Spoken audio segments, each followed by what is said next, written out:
પાકિસ્તાનમાં પાણીની અછત છે। આવી સ્થિતિમાં સિંધુ નદી જળ સમજૂતી રદ થવાથી પાકિસ્તાનના લોકો આઘાતમાં છે। પહેલગામ આતંકી હુમલાથી બંને દેશો વચ્ચેના સંબંધો બગડવાથી સમગ્ર દક્ષિણ એશિયા પર અસર થઈ રહી છે। ક્યાં તો આપણે આપણા સંબંધો સુધારવા તરફ આગળ વધવાનું હતું, પરંતુ હવે બંને દેશોના સંબંધો અત્યાર સુધીના સૌથી ખરાબ તબક્કામાંથી પસાર થઈ રહ્યા છે। 22 એપ્રિલે કાશ્મીરના પહેલગામમાં આતંકી હુમલા બાદ ભારતે પાકિસ્તાન માટે 5 મોટા નિર્ણયો લીધા છે। આમાં સિંધુ જળ સંધિ રદ કરવી, અટારી ચેકપોસ્ટ બંધ કરવી અને વિઝા રદ કરવા જેવા નિર્ણયો છે।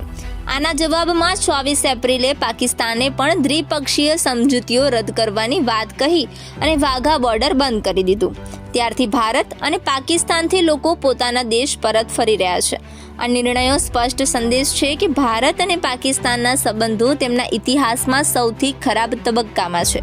1965 અને 1971ના યુદ્ધ બાદ અને મુંબઈ પર થયેલા આતંકી હુમલા બાદ પણ બંને દેશોના સંબંધો આટલા ખરાબ નહોતા થયા।